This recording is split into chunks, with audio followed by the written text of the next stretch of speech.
debate or disagreement, and you are now looking between 2030 and 2040 at doubling that $10 trillion economy.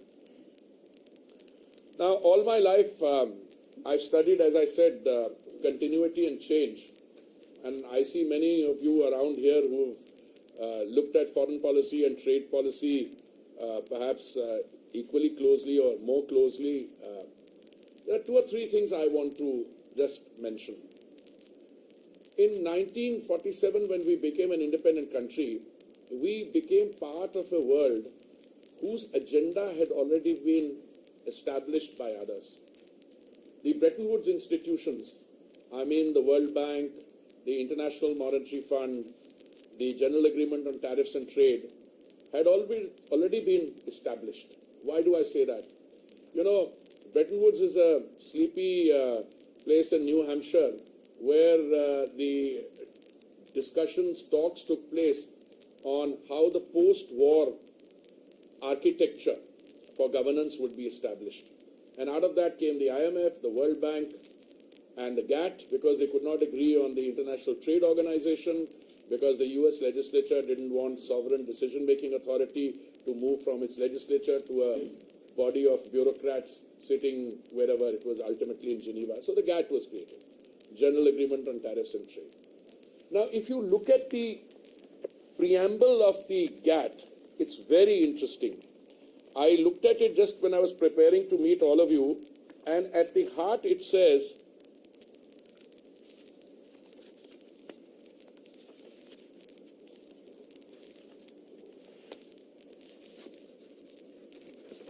entering into, 1 minute, I remember it by heart, but I want to quote it correctly.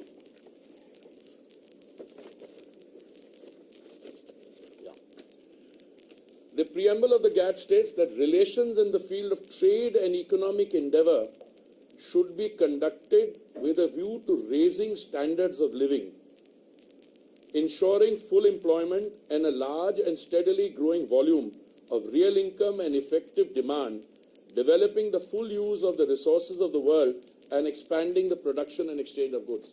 This is the heart of foreign policy and trade policy. And I say this after 50 years of half a century of professional experience. This is the first time in my professional life I'm seeing this actually implemented. Earlier, when I joined the Foreign Service in 1974, it was very fashionable for everyone to say, foreign policy also has economic content, which meant that you had a second secretary level or a first secretary level officer in a mission, I know KP smiling, dealing with economic affairs, and the ambassador, if he had time from, important political work, he would also devote his time to a little bit of economic diplomacy. Today, there is a fundamental reordering of that. Today, foreign policy, trade policy, domestic policy, all not only appears to be, but is being implemented with a view to benefiting the Indian citizen, India and the world.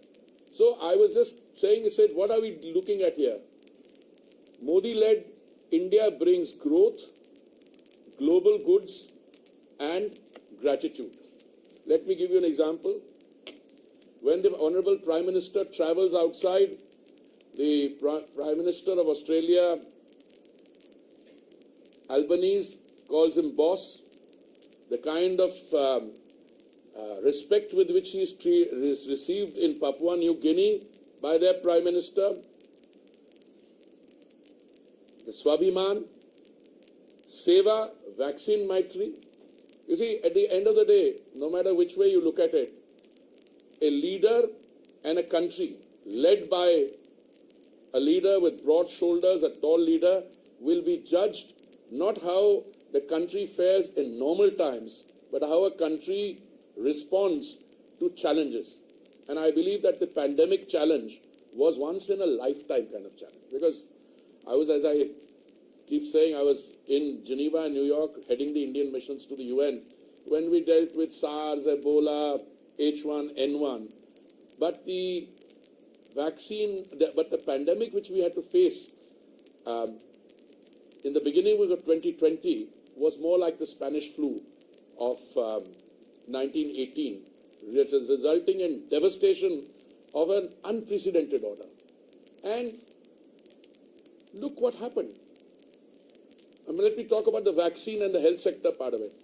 When the pandemic broke out, our health sector did not even have the basics like PPE kits, oxygen masks, etc. We not only revamped that, a domestic vaccine production capacity in the public sector which existed in the previous years was dismantled between 2010 and 14. And from scratch, one, through a private sector research done in Oxford, AstraZeneca vaccine manufactured under license in Pune, and another purely domestic, and we were able to supply in excess of 224 crore doses of vaccine virtually free.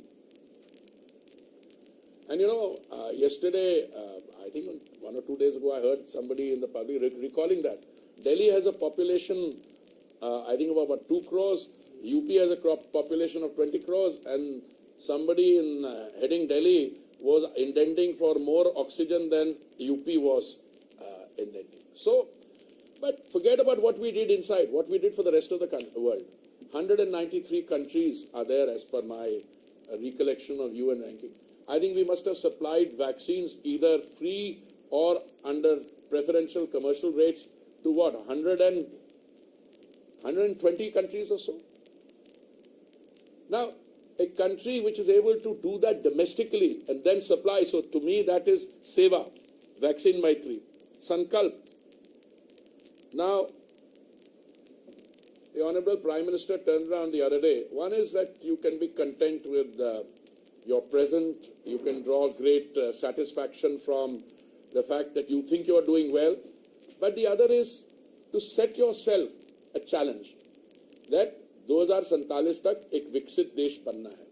What does it take to be a विकसित देश? Obviously, I have a lot of material ready. What does financial inclusion means? What does digital inclusion means? Where are we taking this to? But today, I think no one is doubting the fact that well before 2047, we will have all the broad indices of a developed country. Now, I don't know about definitions, and I think definitions are often misleading, but you look at what the change in our domestic thing is. I can tell you, to be able to take the fruits of development to the most vulnerable sections of your society, I think that to me is the development part of it. And I was very happy to see some statistics the other day, and I'm very happy to honestly, admit to you that when the Millennium Development Goals were set up by the United Nations and which concluded in 2015, I used to say, as our ambassador in New York, that the MDGs will succeed largely because a large developing country was able to lift millions of people out of poverty. Another large developing country. I don't think they're so developing now, they're the world's second largest economy. But I can tell you, the Sustainable Development Goals or Agenda 2030 will succeed because India is succeeding. And I was very happy to see some indicators the other day when a report by Niti Aayog said that 135 million people exited multidimensional poverty between 2015-16 and 2019 and 21. This is the fastest decline in rural areas from 32.59% in 2015-16 to 19.28% in 2019-21. Reduction in urban areas from 8.65% to 5.27%. So, if you can take people out of multidimensional poverty, they move into the middle class. When they move into the middle class, they are adding to an already large middle class base. When I have been saying for years that, India's success lies in the fact that you have a large domestic economy and the middle class and purchasing power. Now, I just go to a few. I can tell you about unemployment in India is below pre-pandemic levels, down from 7.2% in January 2020 to 6.5% in January 2023. Over 2 crore and 9 lakh youth between the ages of 18 and 23 have added to the EPFO since April 2020. You know what EPFO is? Employees Provident Fund Organization. And that's a measure you can't dispute because they've formally joined that economy. And look, coming to my two ministries and some of the things which really stand out. Let me start by the urban space. You know, between 2004 and 2014, the cumulative expenditure or spend on all urban schemes in which the government was a participant or government did some financing, in those 10 years was 1,57,000 crores in 10 years. In the 9 years of the Modi government, and I'm talking essentially of schemes which began 1,57,000 crores. If you talk about the 9 years of the Modi government came into office in May 2014. The first year or so was taken in the conceptualization of the schemes. The schemes were all rolled out largely in June 2015. So in the 8 years of these schemes and the 9 years of the overall Modi government, our cumulative spend on the urban space through these programmatic intervention is close to 19 lakh crores. From 1,57,000 crores to 19 lakh crores. I'll give you some other statistics which should provide a picture of what is happening.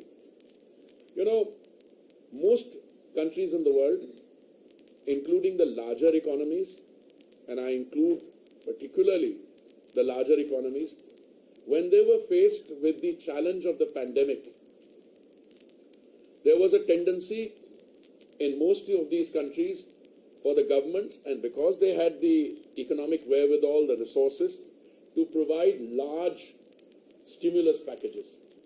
And these large stimulus packages meant that trillions of dollars of stimulus was injected into these economies. What it resulted in was that there was already some inflationary pressure. When the stimulus was injected, that inflationary pressure ended up becoming recessionary. I can share with you, even on record, that one of my first interactions with the head of a very large, perhaps the largest oil company in the world, it was in Summer Davos, was it? And he said, I was a newly appointed minister, a few months old, and we were talking about oil prices. The normal refrain from the producing countries is that, you know, we don't determine prices. To which a student like me reacts by saying, if you don't determine prices, but you determine the amount of energy you're going to, crude oil you release into the world market, that will determine prices. He said, well, we don't do it. I said, well, I just want to leave you with one thought. There's enough pressure, there's enough problem, there's enough waiting to go wrong. And I can make I don't call it a prophecy because that would be too strong a word coming from a civil servant turned minister. But I can tell you my understanding of the situation is that if you allow the prices to go up, you will face a situation, it becomes a self-fulfilling prophecy, and the tipping point will come, the inflation will become recession, and the demand for energy will drop. And this is precisely what happened. I had a discussion with a gentleman a few months later. So how did you know? I said, I didn't know because I don't understand the situation. I'm a newcomer. I can see it happening. Today, I can tell you India's real energy growth in consumption is 3 times the world average. World energy demand is increasing by 1%. India's is increasing by 3%. How have we been able to manage this trilemma? One is availability, the second is affordability, and the third is sustainability. I can tell you with confidence that I have my ever diligent research team always gives these figures and in front of me. I'll tell you a very simple point. We have navigated our way through this global turbulence. By global turbulence, I mean, the problems in the energy market were there already before February 2022. In terms of, the Russia-Ukraine crisis, we bought from wherever we could. We consumed 5 million barrels of crude oil in a day. We used to buy from 27 sources earlier. Today we buy from 39 countries. Our daily, rush at the petrol pumps is 6 crore. People go to the petrol pump every day to fill up. At no stage during the crisis of today has anyone ever seriously talked. You might have a local issue in, in some area where some line has got disrupted. There was no shortage of energy anywhere. My oil companies give them full marks.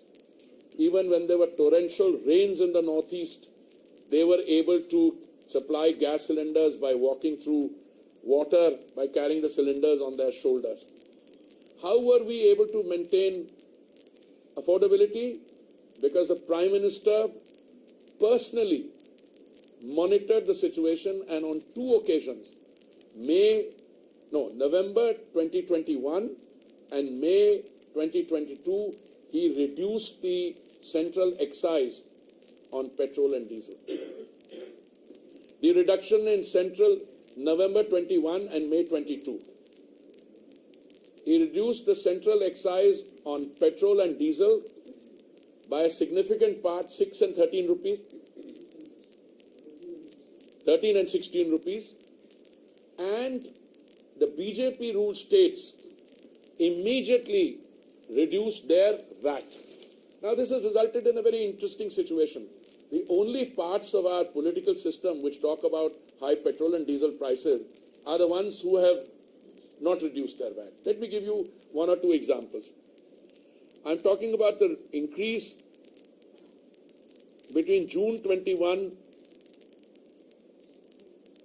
No, I'm talking about the rate, first of all, petrol and diesel in July 23. Those are the latest figures because we are on 4th of August.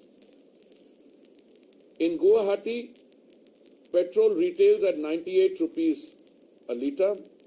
In nearby Kolkata, it retails at 106 rupees. Difference of 8 rupees per litre.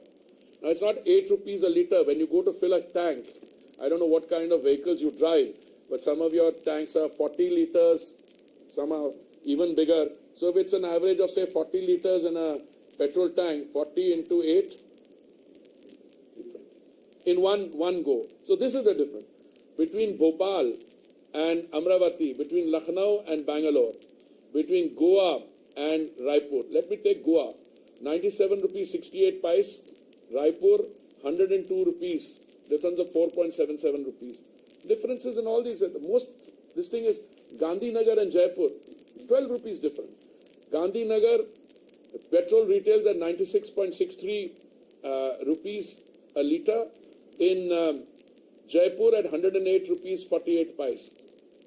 11 rupees 85 paisa difference. So if you multiply that by 40, and these are the only people who say that petrol price come karo, diesel price come karo. My first thing is that we are happy to look at it if international prices, but we are dependent 80% for our consumption on imports. So the world price has some. But let me also come to world prices. Far-sighted, visionary and bold decision-making by the Prime Minister has maintained availability and affordability. Now we come to world market prices. Let's compare petrol increase and diesel increase between a 2-year period from June 21 to June 23. Now I will take 3 or 4 countries in our neighborhood, and then I will take a few of the larger economies. In the neighborhood, India's increase has been 2.36%, Pakistan's increase has been 50.83%. Bangladesh's increase has been 30.11%, Sri Lanka's 79.61%. This is petrol. Nepal's increase has been 42.39%. Now let me come to the larger economies. USA, during this 2-year period, increase in petrol prices has been 30.15%. 30% increase. In Canada, 24.17%. In Germany, 19.08%. France, 22.67%. This is petrol. I'll also go to diesel. Sri Lanka, the increase. In India, the increase has been 4.97%. Sri Lanka, the increase has been 130.65%. USA, 29.31%. I'm happy to make these statistics available to anyone who... No, we'll make them available. My press team will send them around, actually. Now, I want to say 2 things here. These reduction in excise duty by the Honorable Prime Minister was undertaken at a time when we were feeding 80 crore people 3 meals of dry ration a day, which, by the way, is still going on. Now, some people get up and say, "Are, ye kya ho gaya? Wo kya ho gaya?" I was very disappointed. I mean, I was able to answer one start question, and I took my time on the Swanidhi scheme in the Lok Sabha yesterday. But there were questions on gas pricing, and I was very keen to answer those questions. Why? Because suddenly somebody turns around and says, "Bhai, gas cylinder bada mehenga ho gaya."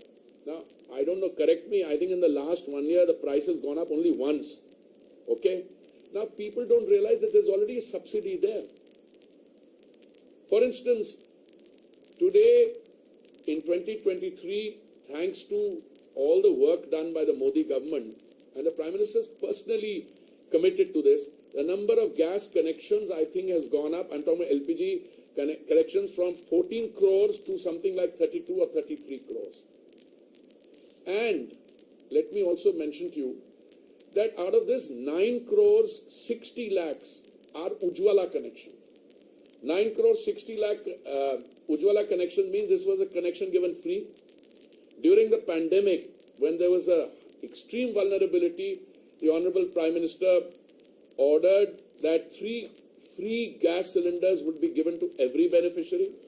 I was just calculating, and now, even now, we are giving 200 rupees directly, DBT, to the account of the beneficiary. 9 crore 60 lakh people get this. All beneficiaries, all gas connections also get a freight subsidy. For instance, since we are again dependent for a large percentage on imports, you calculate the cost at the point of arrival, importation, then you take the distance. Now, whatever the going price is, if you have to takes more to take the cylinder, let's say in an extreme, remote, hilly area, there is another freight subsidy there also. So we are giving, even now, subsidy worth about 10,000 crores or thereabouts. How do I calculate this? Just to give you a very small figure. 9 crore 60 lakh Ujjwala subscribers, they are entitled to 12 cylinders a year. They don't draw 12 cylinders, they don't need to. But the Ujjwala per capita consumption has gone up from 3 cylinders to 3.71. Let's say on an average 4. So you take 9 crore 60 lakhs into 4 into 200. Should come to about 7,500 or so, I mean, depending on what the precise figures are. Plus, you are adding another 1,000, 2,000 crores subsidy on freight. A question I am often asked, can't you bring the prices down? Look, we are import dependent. Certainly, the price of Saudi CP, that contract price, went up in 21, 22, 22, 23 from something like $380, $400 a metric ton to 700. And when it went up, but we didn't let the price of the thing go on, we didn't pass it on. our companies ended up incurring a loss of 28,000 crores. We reimbursed them up to 22,000 crores. But we are happy to do that as long as the consumer benefits, and that was the Prime Minister's thing. I talked about Samparan to make India, and I talked about Sankalp, Viksit Desh by 2047. Samparan committed to a healthy and fit world, yoga, millets. I hope you noticed that in that Punjabi meal there was a millet dish also. Okay. Suvidha, visa stamping. I mean, it used to be a nightmare earlier. Now issues are being resolved, including in the Honorable PM's recent visit. Suraksha, Operation Ganga, Operation Kaveri.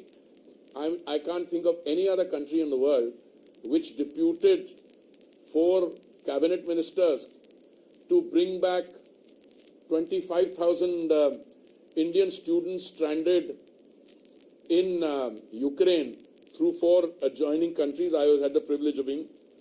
Samvad, Voice of the Global South. You know, India's hosted the Global South Summit, and even now, I think the Indian experience in any field, the health field, India's experience in the energy field. Sayog, a temple is being built in the UAE, and Samvedna.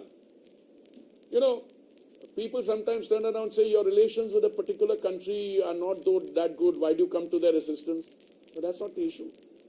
I think the humanitarian streak and the Prime Minister's policy, we are today a country which is capable of heavy lifting, and we showed that capacity for heavy lifting when an earthquake came in Turkey.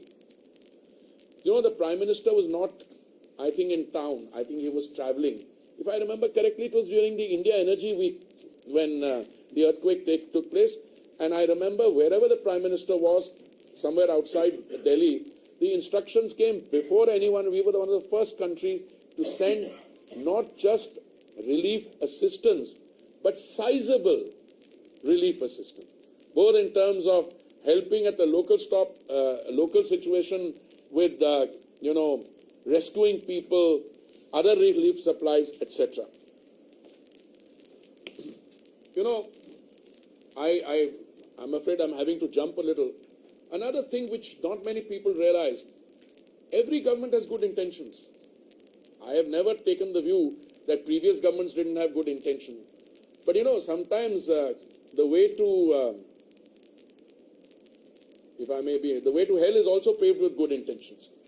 You must have a vision for yourself, for your country, and your ability to take that forward. Let me give you, I joined the Foreign Service in 1974.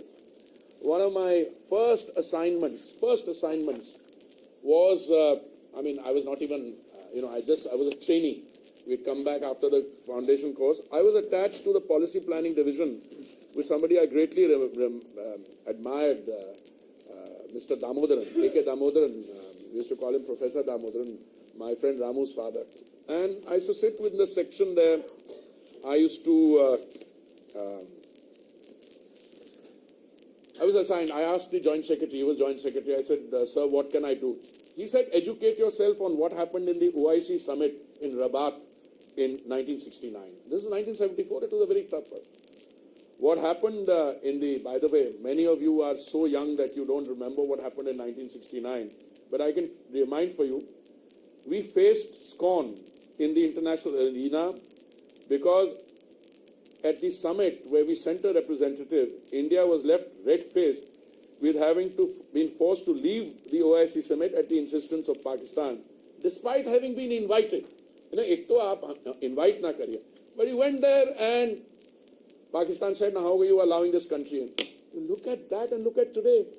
Look at the maturity, the intensity of your interaction with the Islamic world. I mean, I like to cite this, our relations with the UAE, what we've done on the trade front with the UAE, what we've done in terms of the India-UAE rupee settling agreement, our relations with with Saudi Arabia, our relations with Egypt, which is a traditional thing in the Islamic world. PM just went there on a highly successful visit. So, what used to happen then? But I'm not confined. I'm just giving you some anecdotes from my 50 years. So whenever you face somebody like me, the old stories come out. But give you another example. I remember that when I was a young,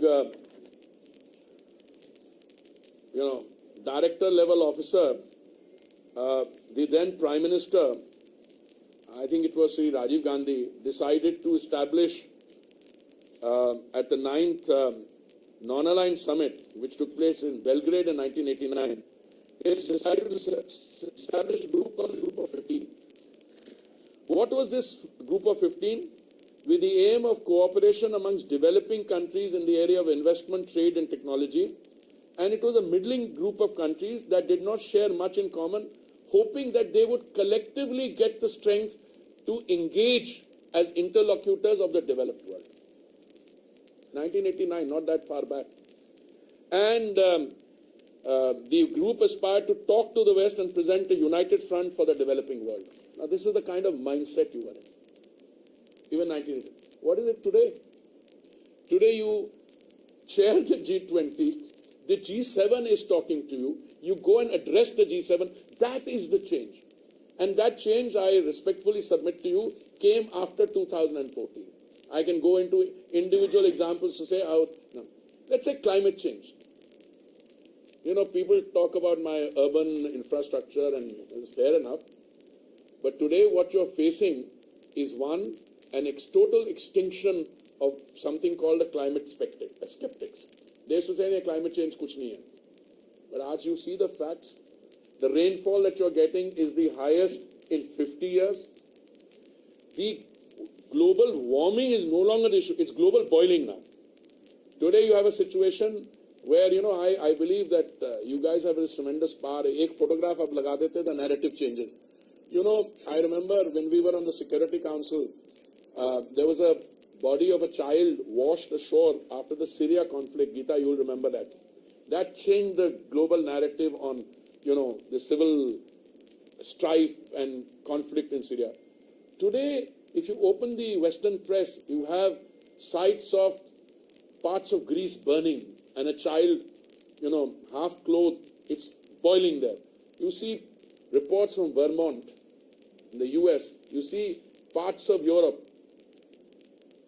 Where was India on the climate this thing before Paris? Normal refrain was. I'm not saying we've gone away from the refrain totally.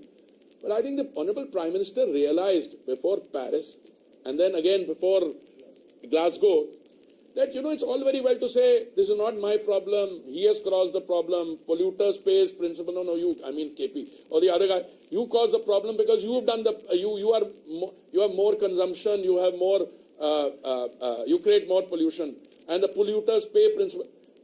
And you had the concept of common but differentiated responsibility. But nobody's running away from that. But the fact of the matter is, if a large country like India only identifies with one part, either you're part of the problem or part of the solution. The Prime Minister said, we will be part of the solution. Today, India is offering to the world in areas, now I could have an entire session on, what we've done in climate, but I'll take just one or two examples from my field. Today, you are offering solutions which were unthinkable. Look, I was in Geneva, I was posted to Brazil, and I was looking at what I wanted to do in Brazil. And one of the things which struck me was their great success in biofuels. And the government in Delhi then was also very keen. Mr. Sharad Pawar was Agriculture Minister, the then Prime Minister. We put in place a system, an ecosystem, whereby we would try and get 5% biofuel blending in 10 of our states and union territories. Only 5%. Idea was we'll get that ethanol, we'll mix it into petrol. We tried very hard. I was ambassador in Brazil till 2008, May. I went there in 2006, January. I left for New York in, I think, May. I left Delhi. I came back to Delhi in 2008. Forget it. Fast forward. Go to 2014. We ended the year 2014 with a new government with just 1.4% biofuel blending. So I said, sometimes your intentions are good. Many of the things that Modi ji has been able to do are not just because he thought of the idea. Some of these ideas are old ideas, but they could not implement their own ideas. We set ourselves a target after 2014 of 10% biofuel blending, and the target date was November 2022. I'm very happy to inform you, we were able to do it 5 months in advance. And when we did 10% biofuel blending, we saved 41,000 crores on imports. And that 41,000 crores helped us pay our farmers 42,000 crores. Now we are slowly moving from 10% blending to 20% blending. And by the way, the 20% blending target was 2030. We have brought it forward to 2025. In other words, a year and a half from now, all petrol sold at the bunks, 6 crore bunks that we've got, will be E20. It'll have 20% blended biofuel. And the biofuel feed has also changed. Earlier it was made only sugarcane, now we are making it from broken food grain. We have a 2G, second generation plant. I have to be worried about 2G. Yesterday there was some fun on that in Parliament. Second generation technology from agricultural waste or parali. We are making it from bamboo. We are even going into a third generation ethanol production from gases. And you know, every time I speak, I find that my figures are already out of date. The other day, I said somewhere 1,000 retail outlets are selling E20. My secretary whispered, no, 1,350. I was going to use the 1,350 figure today. I was told it's 1,600. Basically, we are moving very fast to E20. The E20 or 20% blending is also a reflection of our mind. Why did we say 20%? Because someone said, and you know, when you deal with hard economic decisions, there are people who have, I'm not shy of using the word, vested interest. They turned around and said, but अगर 20% आप blending करेंगे तो existing जो engine है उसमें कोई बदलाव की जरूरत नहीं होगी. But what happens is, my question was, if the same manufacturers from Western Europe and Japan can sell cars or manufacture cars which can take 100% mix, why can't it? Now the new generation cars or the hybrid cars which will come to India will have E85 engines, so you can take it up to 85. So today it's an entirely new field of biofuels coming in. But that's not only that. CBG, compressed biogas, and I know we are now running out of time and you have an 11 o'clock parliament, so I'm going to do this. We can continue this informally some other time. We have a plan to set up 5,000 SATAT plants, okay? And I'm very happy to inform you that with many states we are in this thing.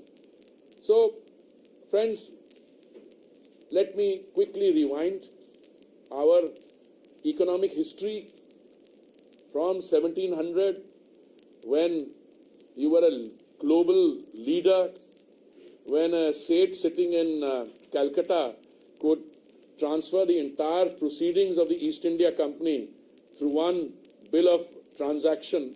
From there down, after 190 years of colonial association, I'm not even calling it dominance, association down to 4%, 4.2% and 2% this thing for the industrial this thing, you're slowly picking up. 2014, 10th largest, 2023, 5th largest economy, and we are going to be the 3rd largest economy. And if you look at the decade ahead, and this is what I think a far-sighted leader does, it's not just setting a target. There's no point in my setting a target if the ecosystem doesn't go. Now everybody is saying India is the place. Why? Because you've been able to make those changes, you have these new arrangements. FTAs earlier, and this is my concluding point. It's not that we did not want to sign FTAs or we didn't sign FTAs, but there was a fundamental flaw in them.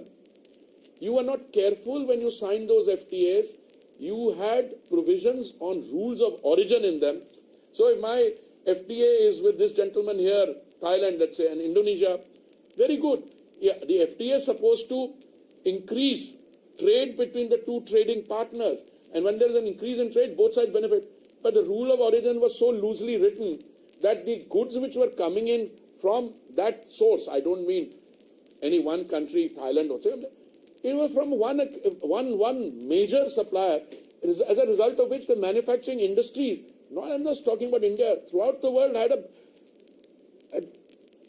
an impact which completely made them vulnerable, and the manufacturing sector was disappearing. So today, I can tell you, I think Rajiv was the one who was briefing all of you the other day, Rajiv Chandrasekhar, my friend, and he said, I have 3 iPhones, they're all made in India. That is the difference.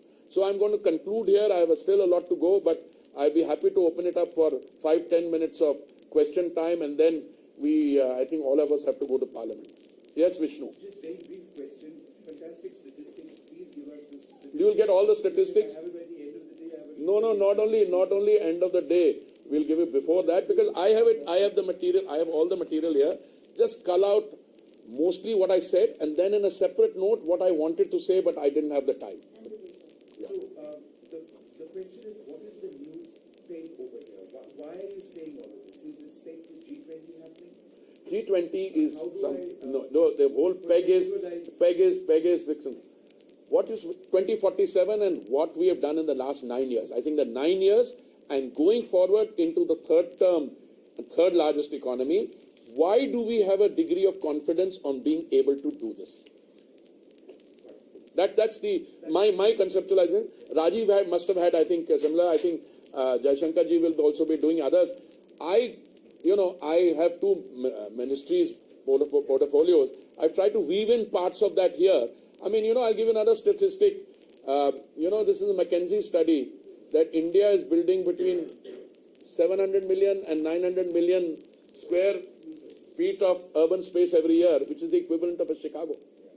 So this is the broad peg on that. So I had one question.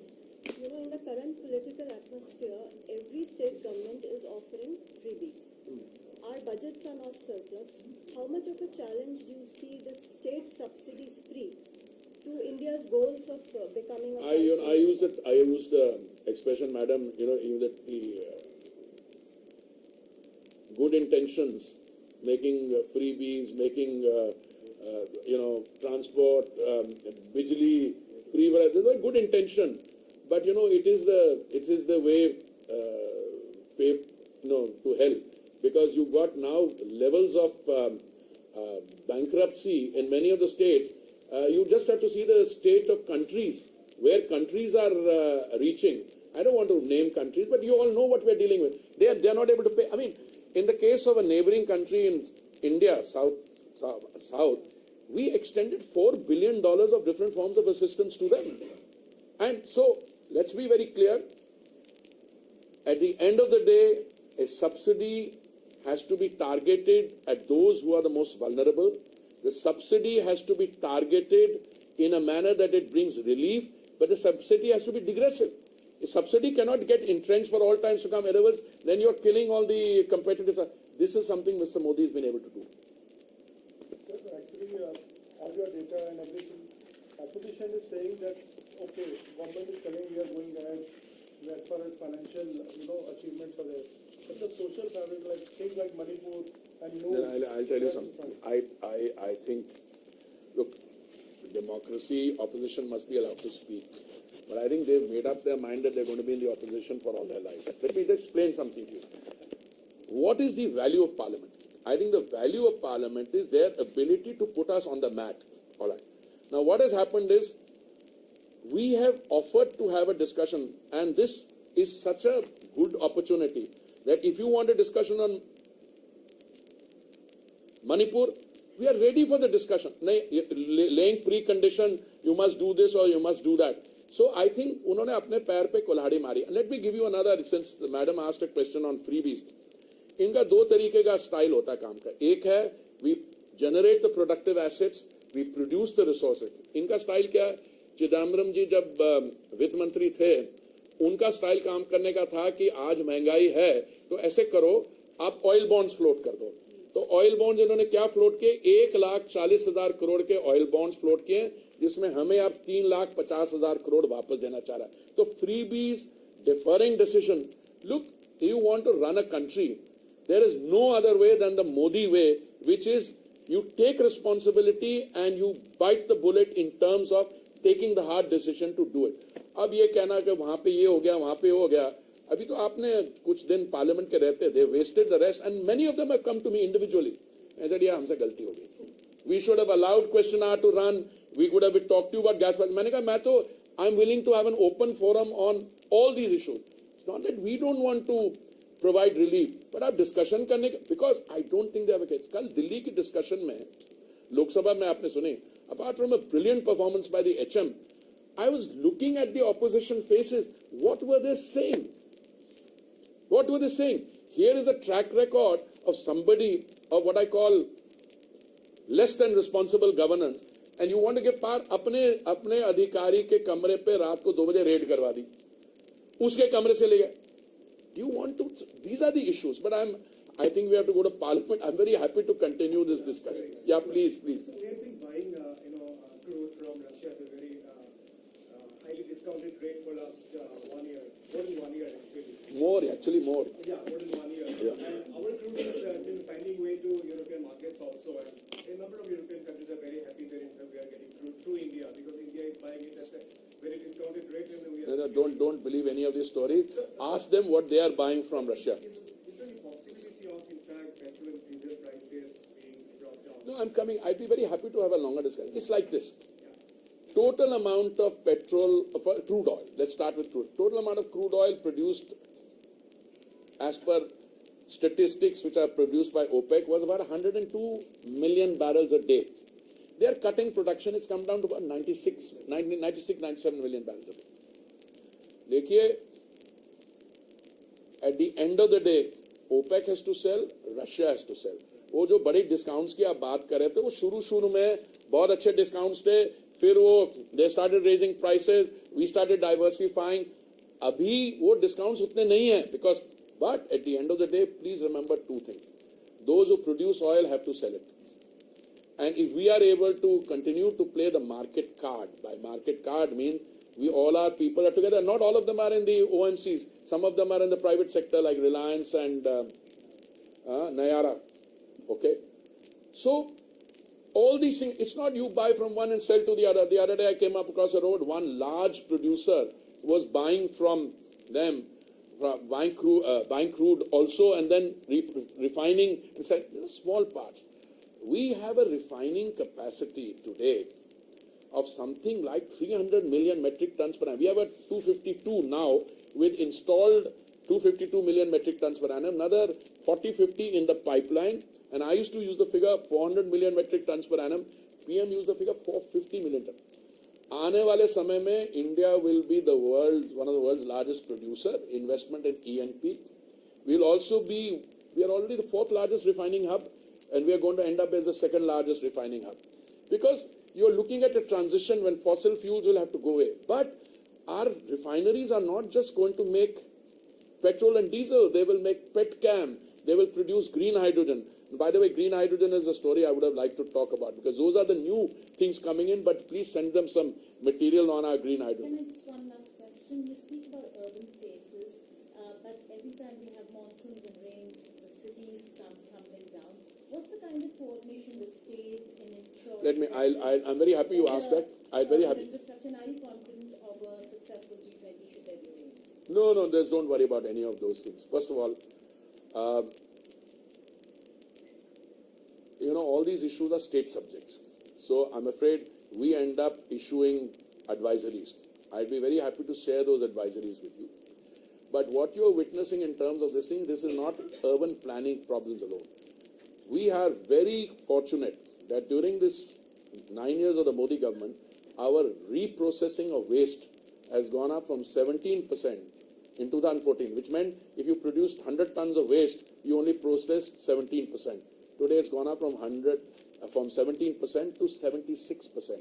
In the next few years, we will be able to remediate all those legacy dump sites, etc. You have to do simple things, Geeta. You have to segregate the waste at the point of production. Dry waste, wet waste. Wet waste becomes compost. Dry waste has to be taken to a reprocessing site. The people who are getting into trouble are not doing their normal daily work. They have to clean the drains. You cannot throw the kura into the drain. You have to do the dredging where it's required. So I'd be very happy to sit with you. We will have a very successful G20. All hands on board, all efforts. And by the way, it's not just India. I was in New York when, the highest rainfall in 50 years took place. And by the way, July, I'm going to get the figures now. July is probably 22 days in July will end up to be the hottest days in recorded history. So we have to deal with the climate thing. But in India, because we are engrossed with this and we are facing this challenge, we are very confident of being able to meet it. Thank you. I must now draw a...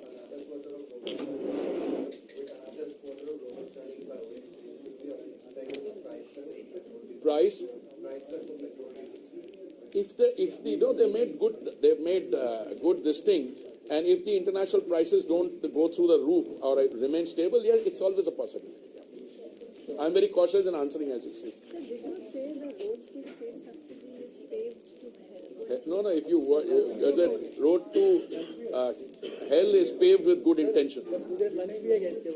है? आ जाना यार. Sorry. अरे उसको कहाँ गया?